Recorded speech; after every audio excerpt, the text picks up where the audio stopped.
Good afternoon, everyone. My name is Vania Buck, and I am a Master of Social Work candidate here at California State University, Chico. Today, I will be presenting my research titled En Español, por favor, Experiencias de nosotros bilingües en agencias de bienestar de menores, which translates to, in Spanish, please, experiences of us bilinguals in child welfare agencies. The purpose of my research was to explore the experiences of bilingual social workers at their agencies. We know that there is a overrepresentation of Latinx families in the child welfare system. A lot of those families are not proficient in English and need those language services from these agencies to be able to understand what is being provided to them.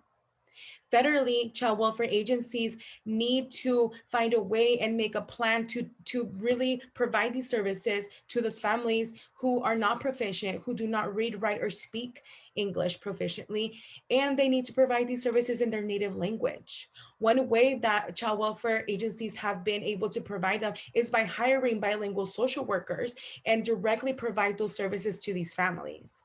So, as a bilingual social worker myself, I find myself having different types of experiences at my agency, and I wanted to explore what other workers were experiencing at their agencies.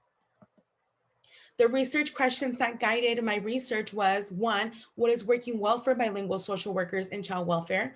Two, what challenges do bilingual child welfare social workers face at their agencies?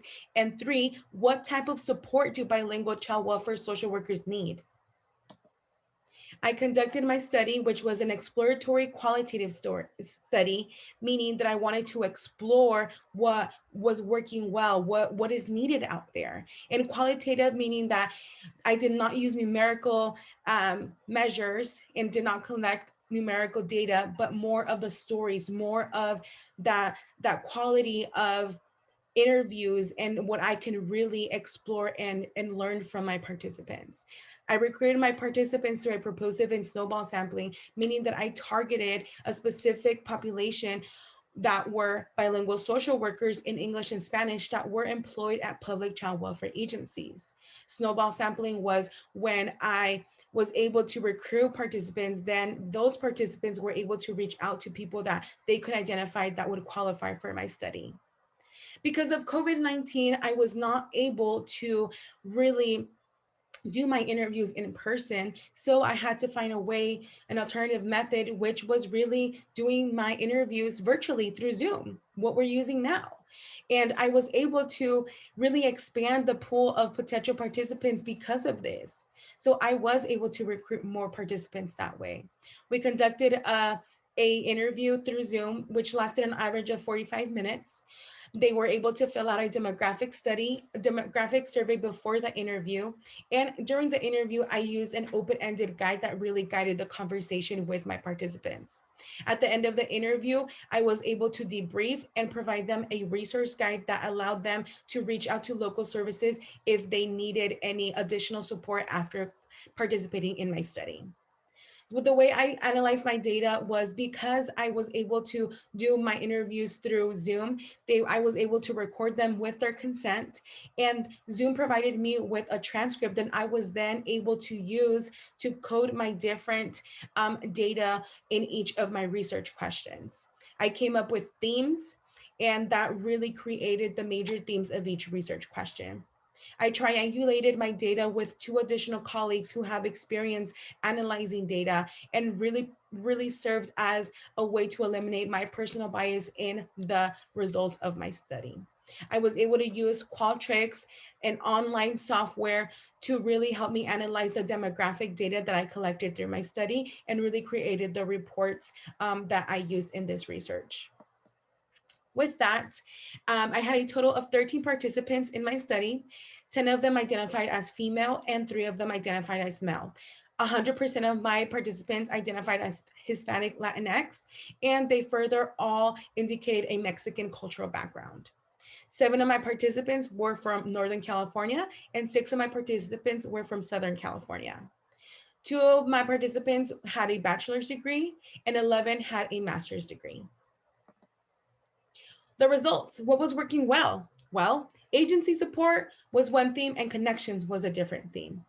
These were the two things that were working for my participants. Having bilingual supervisors that could really serve as mentors, as a guide to help them with their cases, but then also directly serve their Spanish speaking families. Having translated forms available to them provided by the agency was really another thing that really helped them with the work that they did with the families.